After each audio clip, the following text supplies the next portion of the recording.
ఎఫెసీయులకు రాసిన పత్రిక నుంచి దేవుని వాక్యాన్ని ఆలకిద్దాము. దయచేసి గమనించండి. నూతన నిబంధనలో మొత్తం 27 పుస్తకాలు ఉన్నాయి. ఎన్ని పుస్తకాలు మొత్తం? 27 పుస్తకాల్లో 13 పత్రికలు పౌలు గారు రాశారు. 27లో 13 తీసేస్తే ఎన్ని ఉంటాయి? 14 ఉంటాయి. 14లో 4 సువార్తలు. యేసు ప్రభు వారి యొక్క జననము, పరిచర్య, మరణము, పునరుద్ధానము, ఈ 4 సువార్తల్లో చూస్తాం. సో 13, 14లో ఈ 4 తీసేస్తే ఇంకేనున్నాయి? 10 ఉన్నాయి. ఈ 10లో యోహాను గారు 3 పత్రికలు, ప్రకటన గ్రంథం 4 పోతే ఇంకెన్ని మిగులుతాయి? 6 మిగులుతాయి. అందులో పేతురు గారు 2 రాశారు. ఆ 2 పోతే ఇంకెన్ని మిగులుతాయి? 4 మిగులుతాయి. ఆ 4లో యోధా 1, యాకోబు 1 మిగిలిపోతే ఇంకెన్ని మిగులుతాయి? ఒకటేమో లూకా గారు రాసిన అపోస్తల కార్యాలు, ఇంకోటేమో హెబ్రీయులకు రాసిన పత్రిక, ఇంకో పత్రిక. ఓకేనండి. ఈ 27 పుస్తకాల్లో పౌలు గారు రోమీలకు రాసిన పత్రికలో దేవుడు నా కోసం ఏం చేశాడో రాశాడు. ఏం రాశాడండి? రోమీలకు రాసిన పత్రికకి తమ్ముడు పత్రిక ఎవరంటే ఎఫెసీయులకు రాసిన పత్రిక. ఓకేనండి. ఈ ఎఫెసీయులకు రాసిన పత్రికలో 6 అధ్యాయాలు ఉన్నాయి. వాస్తవానికి బైబిల్ రాసేటప్పుడు అధ్యాయాలుగా వచనాలుగా రాయలేదు, దాని పత్రిక ఉత్తరంగా రాశారు. ఈరోజు మనము మొదటి అధ్యాయంలో నుంచి దేవుని వాక్యం చూడబోతున్నాం. ఈ మొదటి అధ్యాయంలో ఖచ్చితంగా ఏముంటాయంటే దేవుడు నా కోసం ఏం చేశాడో ఉంటుంది. ఏముంటుందండి? ఇంకో సింపుల్గా చెప్పాలంటే దేవుడు నాకు ఇచ్చిన ఆశీర్వాదాలు ఉంటాయి. దేవుడు నాకు ఇచ్చిన ఏటో మనం చూద్దాం. ఓకేనండి. ఇంకొకటి మచ్చికి చెప్తున్నా, 2వ అధ్యాయము సంఘం అందరూ బట్టి పట్టాల్సిన అధ్యాయం. ఎన్నో అధ్యాయం అండి? 2వ అధ్యాయం అందరూ బట్టి పట్టాల్సిన అధ్యాయం. ఎప్పుడన్నా సమయం ఉంటే దయచేసి ఆ పని చేయండి. ఇప్పుడు ఎఫెసీయులకు రాసిన పత్రిక మొదటి అధ్యాయము 3 నుంచి 7 వచనాల్ని మనం చదువుకోబోతున్నాం. దయచేసి గమనించండి. ఈరోజు మనం చూడబోయే అంశం ఏంటంటే యేసు ప్రభు వారు నాకు ఇచ్చిన ఆశీర్వాదాలు ఏంటండి? అయ్యి యేసు ప్రభు వారు సంఘానికి అలానే వ్యక్తిగతంగా ప్రతి ఒక్కరికి ఇచ్చిన ఆశీర్వాదాలు. 3వ వచనం, మన ప్రభు అయిన యేసుక్రీస్తు యొక్క తండ్రి అగు దేవుడు స్తుతింపబడును గాక. ఆయన క్రీస్తునందు పరలోక విషయములలో ఆత్మ సంబంధమైన ప్రతి ఆశీర్వాదమును మనకు అనుగ్రహిస్తాడు. అలా ఉందండి. ఏముందండి? అనుగ్రహించెను. బాగా ఆలకించండి. యేసు ప్రభు వారు చనిపోయి తిరిగి లేచి పరలోకానికి ఆరోహణ వెళ్ళిపోయే రోజున దాదాపు 520 మంది శిష్యులను, 12 మంది శిష్యులతో పాటు ఇంకొక 500 మంది, వారందరూ కూడా యేసు ప్రభు పరలోకానికి వెళ్ళిపోతుండగా వారందరూ ప్రభుని చూచారు. అలాగా ఓకేనండి. వారందరూ కూడా ప్రభుని చూస్తున్నప్పుడు ప్రభు వెళ్ళిపోతుండగా వాళ్ళకి చెప్పిన మాట ఏంటంటే, ఇదిగో నేను వచ్చిన పనిని ముగించుకొని వెళ్ళిపోతున్నా. నేను చేసిన పనిని ప్రపంచం అంతా చెప్పండి. ఎక్కడంతా చెప్పాలి? ప్రపంచం అంతా కూడా మీరు చెప్పండి. ఇప్పుడు యేసు ప్రభు వారు సిలువ మీద పలికిన 6వ మాట ఏంటంటే ఇది సమాప్తమైనది. ఏంటిది? ఇంగ్లీష్లో ఏముంటుందంటే ఇట్ ఈస్ ఫినిష్డ్ అని ఉంటుంది. యేసు ప్రభు వారు ఆయన బిడ్డలైన మనలకి చెయ్యాల్సింది అంతా కూడా ఇట్ ఈస్ ఫినిష్డ్ అన్నాడు. ఏమన్నాడు? ఆయన ఇంకా చేస్తాను అని చెప్తున్నాడా, చేసేసాను అంటున్నాడు? ఇట్ ఈస్ ఫినిష్డ్ అంటే బాగా గమనించండి. యేసు ప్రభు వారు ఈ భూమి మీదకి వచ్చినప్పుడు ఆయన చేయాల్సిన పని చేయకుండా వెళ్ళిపోయి ఉంటాడా? ఇంపాసిబుల్. ఆయన ఏమన్నారు అంటే ఇట్ ఈస్ ఫినిష్డ్, ఇది సమాప్తమైంది, నేను చేయాలనుకున్న పనిని అంతటినీ కూడా నేను జరిగించుకొని నేను వెళ్ళిపోయాను. ఇప్పుడు మీరేం చేయాలంటే నేను చేసిన పనిని ప్రపంచం అంతా చెప్పండి. నేను చేసిన పనిని ప్రపంచం అంతా చెప్పండి. ఇప్పుడు ఈ యొక్క ఎఫెసీయులకు రాసిన పత్రికలో మనం ఏం చూసామంటే ఆయన క్రీస్తునందు పరలోక విషయంలో ఆత్మ సంబంధమైన ప్రతి ఆశీర్వాదమును మనకు ఇచ్చేసాడా? ఇవ్వాలా? యేసు ప్రభు వారు ఈ భూమి మీద మనం జీవించుండగా మన అవసరాలు తినడానికి ఉండటానికి చూస్తాడు. ఓకేనమ్మా? లోటు చేయనని చెప్పాడు. అడవికి రాజు అయిన సింహం అయినా సరే ఆకలితో ఉంటుందేమో కానీ నా బిడ్డలు ఏమన్నా ఆకలితో మనకు అవసరాలు తీరుస్తాడు, మనకు లోటు చేయడు, తినటానికి ఉన్న మన జీవితాన్ని నడవడానికి మనకేం ప్రాబ్లం లేదు అని అంటున్నాడు. లోకస్తులు ధనాన్ని, లోకస్తులు ఆస్తిపాస్తుల్ని ఆశించి ప్రేమించినట్టుగా మీరు ప్రేమించకండి. మీరు నన్ను ప్రేమించాలి. మీరు ఎవరు ప్రేమించాలి? మీరు నన్ను ప్రేమించాలి. ఇంకోటి చెప్తున్నా మీకు, ఏమి తింటామా దాని గురించి మీరు చింతపడకండి, మర్చిపోండి. నేను చూసుకుంటాను. నేను మీ తండ్రిని. ఎవరినే? మీ నాన్నని చేప తెమ్మంటే పాము తెత్తడా? రొట్టె ముక్కలు బ్రెడ్ తేండంటే రాళ్ళు తెత్తడా? నిన్ను చేసిన నేను పాపం చేసే తండ్రే, లోకంలో ఉన్న తండ్రే అడిగితే అడిగినది తెచ్చినప్పుడు నిన్ను చేసిన తండ్రి ప్రేమ కలిగిన వాడిని నీకు కావాల్సింది చూడనా? ఎందుకు బాధపడతావు? బాధపడకండి, ఆయన నిన్ను పోషిస్తాడు. కరోనా టైంలో మనం ఎవరు ఆకలితో లేకుండా దేవుడు మనల్ని పోషించాడు, అవునా కాదండి? ఎవరన్నా ఆకలితో చచ్చిపోయారా? ఆకలితో చనిపోయామండి? చనిపోలేదు. ప్రభు అన్నాడు, ఆకాశ పక్షులను చూడండి, విత్తవు కొయ్యవు, వాటిని నేను పోషించట్లేదా? వాటికంటే అమూల్యమైన వారు మీరు, మిమ్మల్ని పోషించినా బాగా ఆలకించాలి వర్తమానాన్ని. అయితే సమస్య ఎక్కడ వచ్చిందంటే, దేవుడు మనకి ఇచ్చిన దానికంటే లోకంలో వారిని చూసి అవి ఆశపడతామే, అక్కడ వచ్చింది సమస్య. ఎప్పుడైతే వాటిని మనం కోరుకుంటున్నామో అసలు దేవుడు మనకి ఇచ్చిన దీవెనల ఆశీర్వాదాలు చూడటం మాని ఆ కళ్ళు పోయినాయి మనకి. ఆ కళ్ళు దేవుడు మనకిచ్చిన, మీ అందరికి ఇచ్చిన దీవెన ఆశీర్వాదం అసలైంది ఏంటో అది వదిలేసి పనికిరాని వాటి వెనకాల పరిగెట్టాం మనం. పనికిరాని వాటి వెనకాల, పనికిరాందంటే తాత్కాలికమైన వాటివి, ఆనందాలు వెనకాల, సంతోషాలు వెనకాల, వాటి వెనకాల మనం పరిగెత్తాం. వాటి నుంచి వచ్చే సంతోషం కొంత టైమే ఉంటుంది, తర్వాత వాటి వల్ల సమస్యలు ఎప్పుడు నిరంతరం వచ్చేస్తాయి. అందుకనే యేసుప్రభువారు మనకు చెప్పిన మాట ఏంటంటే, 3వ వచనం 2వ లైన్లో ఉందో చూడండి ఒకసారి. క్రీస్తునందు పరలోక విషయంలో ఆత్మ సంబంధమైన ప్రతి ఆశీర్వాదమును మనకు ఆయన అనుగ్రహించెను. రక్షణ పొందిన నాటే దేవుడు మనకి ఇచ్చిన ఆశీర్వాదాలను మనం గ్రహించలేదు కదా, వాటిని ఒకసారి మనం జ్ఞాపకం చేసుకుందాం. చూడండి 4వ వచనం. అవి ఏంటంటే, ఎట్లనగా తన ప్రియుని యందు తాను ఉచితముగా మనకు అనుగ్రహించిన తన కృప మహిమకు కీర్తి కలిగినట్లు తన చిత్త ప్రకారమైన దయా సంకల్పం చెప్పున క్రీస్తు ద్వారా మనల్ని కుమారులుగా స్వీకరించుటకై మన ప్రభు అని యేసుక్రీస్తు యొక్క తండ్రి దేవుడు స్తుతింపబడునుగాక. ఆయన క్రీస్తునందు పరలోక విషయములలో ఆత్మ సంబంధమైన ప్రతి ఆశీర్వాదమును, అవి ఏంటంటే చదవండి. ఎట్లనగా తన ప్రియుని యందు తాను ఉచితముగా మనకు అనుగ్రహించిన కృపా మహిమ కీర్తి కలిగినట్లు తన చిత్త ప్రకారమైన దయా సంకల్పం చెప్పున యేసుక్రీస్తు ద్వారా తనకు కుమారులుగా స్వీకరించుటకాయి. ఒకసారి అక్కడ ఆగుదాం. యేసు ప్రభు వారు మనకిచ్చిన ఫస్ట్ ఆశీర్వాదం ఏంటంటే, ఆయన కుమారులుగా మనం స్వీకరించాడు. ఎలా స్వీకరించాడండి? విషయం ఏంటి చెప్పనా? మనం ఈ మాట విని విని విని ఇందులో ఉన్న సారం కోల్పోయాం మనం. దేవుడు లోకంని ఎలా చూస్తున్నాడంటే, రోమిలకు రాసిన పత్రిక 5వ అధ్యాయం 8వ వచనంలో ఉంటుంది, మీరు ఇంకను దేవునికి శత్రులై ఉండగా. రక్షణ పొందని ప్రతి వ్యక్తి కూడా దేవునికి శత్రువే. మీరందరూ రక్షణ పొందారు కనుకనే రక్షణ పొందిన వారిని దేవుడు మరలా కుమారులుగా స్వీకరించాడు మనల్ని.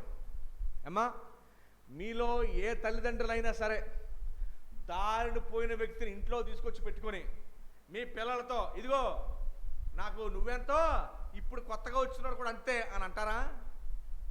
ఎవరు అంటారండి? యేసు ప్రభు వారు జీవితంలో ఏం జరిగిందంటే, తండ్రి ఆయన్ని తీసుకెళ్ళి బయటెట్టి మనల్ని తీసుకెళ్ళి ఇంట్లో పెట్టుకొని, ఇదిగో ఇప్పుడు నా కుమారులు వెళ్దాం అని చేశాడు. మన కుమారులుగా ఎలా స్వీకరించాడు అంటే, ఆయన తన కుమారుని సిలువ మీదకి ఎక్కించి ఆయన మరణానికి అప్పగించి మనల్ని ఇంట్లో తీసుకొచ్చి పెట్టుకొని చిన్న మాట కూడా అనకుండా మనల్ని నిర్దోషులని పిలిచాడు. ఎవరు పిలిచాడండి? నిర్దోషి అంటే అసలు ఎప్పుడు ఒక్క పాపం కూడా చేయని వ్యక్తిని నిర్దోషి అని పిలుస్తారు. అలాగ మన నిర్దోషి అని పిలిచడం మనల్ని. అసలు వాస్తవానికి మన గురించి మన ఇంట్లో వాళ్ళకి తెలిస్తేనే మన ఇంట్లో ఉండేవారు. మనల్ని మన గురించి పూర్తిగా తెలిస్తే, మనం చేసిన పనులు, మనం ఆలోచించిన ఆలోచనలో ఈ తెలిస్తే మన ఇంట్లోనే ఉన్నవారు. మన గురించి A to Z తెలిసిన ప్రభువారు, ఆ తండ్రి మన ఇంట్లో చేర్చుకున్నాడు మనల్ని. అందుకని యేసు ప్రభువారు మనకి ఇచ్చిన ఫస్ట్ ఆశీర్వాదం ఏంటంటే మనల్ని కుమారులుగా స్వీకరించాడు. వాస్తవానికి మనం శత్రువులు. మనం ఏమండి, మనం దేవుని ప్రేమిస్తున్నామా? ఆయనకి వ్యతిరేకంగా నడుచుకుంటున్నాం. ఆయనకి ఇష్టం లేని పనులు చేస్తూ ఆ నామాన్ని అవమానపరుస్తూ జీవిస్తున్న మనల్ని ప్రేమించి మన గాయాల్ని కడిగి మనల్ని ఇంట్లో పెట్టుకొని కుమారులుగా మనం స్వీకరించాడు. పౌలు గారు అంటారు, దేవుడు మనకి ఇచ్చిన గొప్ప ఆశీర్వాదం ఏంటంటే మన కుమారులుగా మనం చేసుకున్నాడు మనల్ని. అంత మాత్రమే కాదు, లవదోకే సంఘంతో మాట్లాడుతుంటున్నాడు, ఇదిగో నా కుమారుని ఎలాగైతే యేసు ప్రభు వారిని నేను మహింపరుచుకుని సింహాసనాన్ని ఇస్తానో, ప్రభు అంటున్నాడు, ఇదిగో నా సింహాసనం మీద మిమ్మల్ని అందరినీ కూడా నేను కూర్చోబెడతాను. నేను మనున్న స్థితి శత్రు స్థితి నుంచి కుమారు స్థితిలోకి తీసుకొచ్చాడు మనల్ని.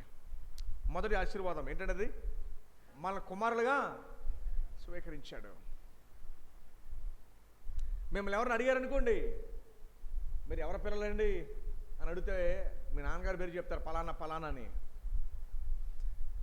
మనకున్న పెద్ద తండ్రి ఎవరో తెలుసండి, ఇదిగో మనల్ని కుమారులుగా స్వీకరించిన తండ్రి. మన కుమారుగా పిలిచాడు కనుకనే మనకు బాధ వస్తే ఆయనకి చెప్పుకోవచ్చు, మన కష్టం వస్తే ఆయనకి చెప్పుకోవచ్చు, ఆయన దగ్గరికి పరిగెట్టుకుంటూ వెళ్ళచ్చు. మేము ఇంట్లో వాళ్ళు మనల్ని చేదరించుకున్నా, స్నేహితులు విడిచిపెట్టేసినా, ఎవరు మనల్ని కాదన్నా సైలెంట్గా వెళ్ళి కన్నీరు కారుస్తూ దేవుని సన్నిధికి వెళ్తే చెప్పలేనంత బోల్డ్ అంత బలాన్ని మనకిస్తాడు ఆయన. ఆయన కనిపించడు, కానీ ఆయన ఇచ్చిన బలం మామూలు బలం కాదు. ఇది ఆ బలంతో ఎంత పెద్ద శత్రువునైనా మనం ఓడించవచ్చు, అంత బలాన్ని ఇస్తాడు ఆయన, ఆ తండ్రి. మళ్ళీ పోషించేది ఎవరో తెలుసండి, ఆయనే మిమ్మల్ని పోషిస్తున్నాడు. మీరు కష్టపడతాను అనుకుంటున్నారా? మీకు కష్టపడడానికి శక్తినిచ్చింది కూడా ఆయనే. ఆయన కనిపించట్లా మీకు, కానీ ఎప్పుడు కూడా మనతో పాటు ఉండి మనం నడిపిస్తున్నాడు, మన కాపుదలు ఇస్తున్నాడు, మన ప్రార్థనలకు ఇస్తున్నాడు ఆ తండ్రి. మొదటి మనకి ఇచ్చిన ఆశీర్వాదం ఏంటంటే మనల్ని కుమారులుగా ఆయన స్వీకరించాడు. రెండో మాట జ్ఞాపకం చేసుకుందాం. చూడండి, రెండో మాట ఏం చదువుతారు ఒకసారి అండి. కుమారులుగా స్వీకరించుటకే కామ, తర్వాత ఏముందండి, మనలను ముందుగా తన కోసము నిర్ణయించుకున్నాడు. మనము దేవుని ఎద్దుకు పరిగెట్లా, ఆయనే మన ఎద్దుకు పరిగెట్టుకుంటూ వచ్చాడు. బైబిల్ చెప్తుంది మనల్ని వెతికి రక్షించుకున్నాడు అంటండి, వెతక రక్షించుకున్నాడు. సెయింట్ అగస్టిన్ ఒక గొప్ప దైవజనుడు అంటాడు, ఇదిగో నా తల్లి కన్నీటి ప్రవాహంలో నా కొరకు ఏడుస్తూ ప్రార్థన చేసింది. ఆమె కన్నీటి ప్రవాహంలో కొట్టుకుంటూనే ప్రభు దగ్గరికి వచ్చాను నేను. మనం పారిపోతున్నాం దేవుని దగ్గర నుంచి, వెతుక్కొని వెతుక్కొని వెతుక్కొని పట్టుకొని మనల్ని ఆయన సన్నిధిలో చేర్చాడు మనల్ని. అందుకనే ఈరోజు ప్రపంచంలో ప్రతి విశ్వాసి ఇచ్చే సాక్ష్యం ఏంటో తెలుసా? నా దేవుడు నన్ను రక్షించుకున్నాడు. మనం ఇచ్చే సాక్ష్యం ఏంటండి? నన్ను నేను రక్షించుకోలా, నేను దేవుని దగ్గరికి పరిగెట్టుకుంటూ వెళ్ళలా, ఆయనే పరిగెట్టుకుంటా నన్ను వెతికి వెతికి నన్ను రక్షించుకున్నాడు ఆయన. ప్రపంచంలో ఇచ్చే సాక్ష్యం అదే, నన్ను ఆయన రక్షించుకున్నాడు. నన్ను నేను రక్షించుకోలేకపోయాను, నా వల్ల కాల, దేవుడే నన్ను వెతికి నన్ను రక్షించుకున్నాడు. ఎప్పుడు రక్షించుకున్నాడో తెలుసండి? భూమికి ఇంకా పునాది వేగుబడక మునిపే మన గురించి తలిచాడు ఆయన. అందుకనే దావీదు 8వ కీర్తనలో మాట అంటాడు, అసలు నరపుత్రుడు ఏ పాటివాడు? నువ్వు నరపుత్రుడి గురించి ఆలోచించడానికి వ్యక్తిగతంగా నీ గురించి నా గురించి కూడా ఆలోచించాడు ఆయన.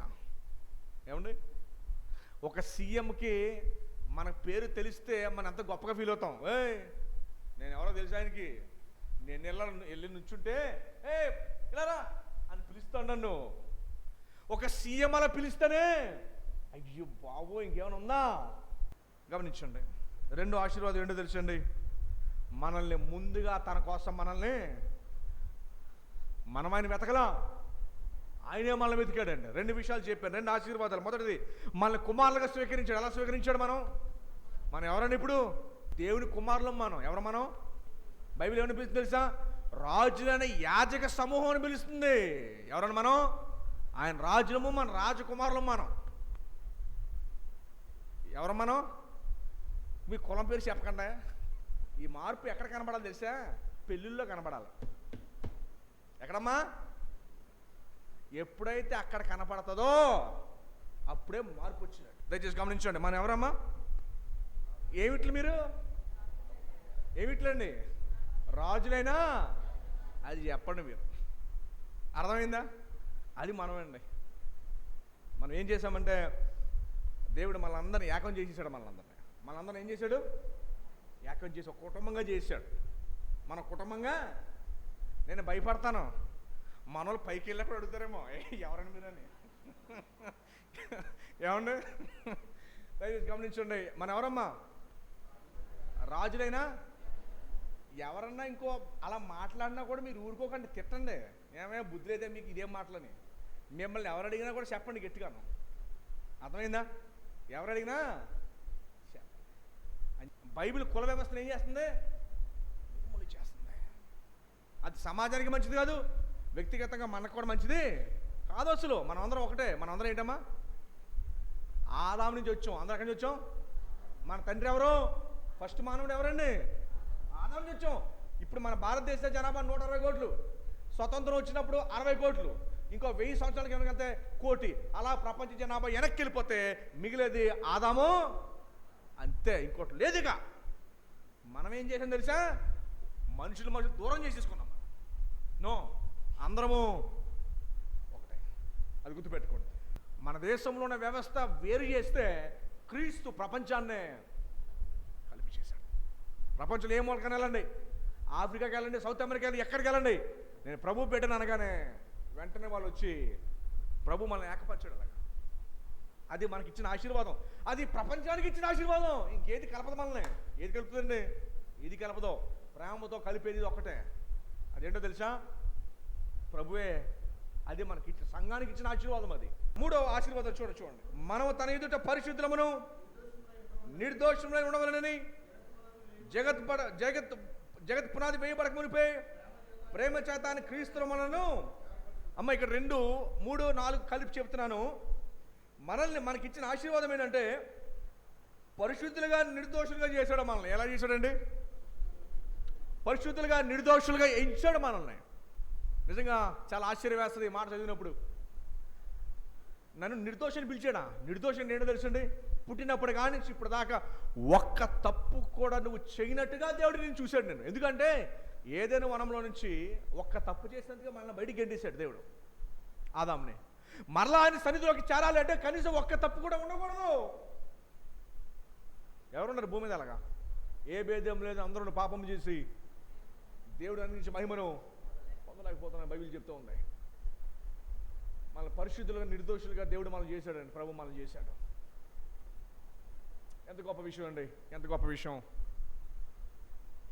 జోనతన్ ఎడ్వర్డ్స్ భక్తుడు మాట అన్నాడు, నేను ఘోరమైన పాపని, యేసు ప్రభు గొప్ప రక్షకుడు అని అన్నాడు. For I'm a great sinner and Christ is a great saviour అని అన్నాడు ఆయన. నిర్దోషులుగా చేశాడు మనల్ని. అమ్మా, ఒక ప్రశ్న అడుగుతాను మన మీలో, మనందరిలో ఒక్క తప్పు చేయని నిర్దోషులు ఏమైనా ఉన్నారు? మనం పుట్టినప్పుడు కానీ ఇప్పుడు దాకా ఒక్క తప్పు చేయని నిర్దోషులు ఏమైనా ఉన్నాం? మనం ఒక్కరైనా చేయెత్తగలమా? ఎవరైనా చేయెత్తగలమండి? కానీ ఇప్పుడు ప్రభువుని బట్టి మనం అందరం కూడా చేయెత్తగలం. నన్ను తండ్రి నిర్దోషిగా చేశాడు. నా దోషాలన్నీ ఆయన మీద మోపాడు. ఆయన మీద మోపిన తర్వాత ఇక మీదట ఎన్నడూ కూడా మన దోషాలు చేయకూడదు. ఆయన బాధ పెడతాం. మనం దోషం చేసిన ప్రతిసారి ఆయన గాయాలు రేపుతాం, ఆయన బాధ పెడతాం మనం. అందుకని పౌలు గారు అంటారు, క్రీస్తు ప్రేమ నన్ను బలవంతం చేస్తుంది ఆయనతో పాటు ఉండడానికి, ఆయనలాగా జీవించడానికి, ఆయన్ని ప్రేమించడానికి నన్ను బలవంతం చేస్తుంది. మూడో పాయింట్ ఏం చెప్పానంటే మీకు, మనల్ని పరిశుద్ధులుగా, నాలుగవది నిర్దోషులుగా చేశాడు, ఐదవది చివరిగా 7వ వచనం, దేవుని కృప మహదైశ్వరుని బట్టి ఆ ప్రియని యందు ఆయన రక్తం వలన మనకు విమోచనము,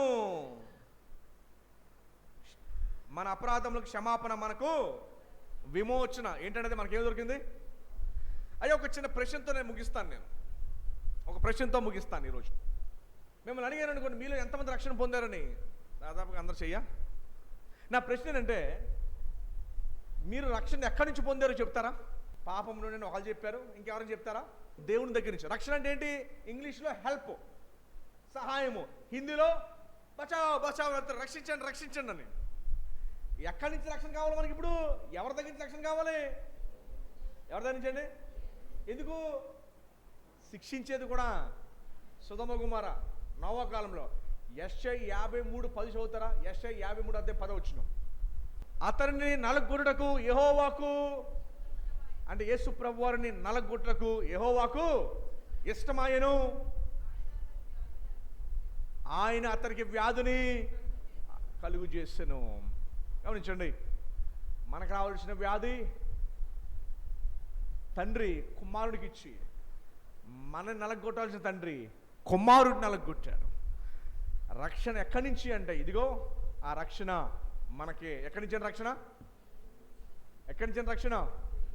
దేవుని దగ్గర నుంచి. అర్థమైందండి?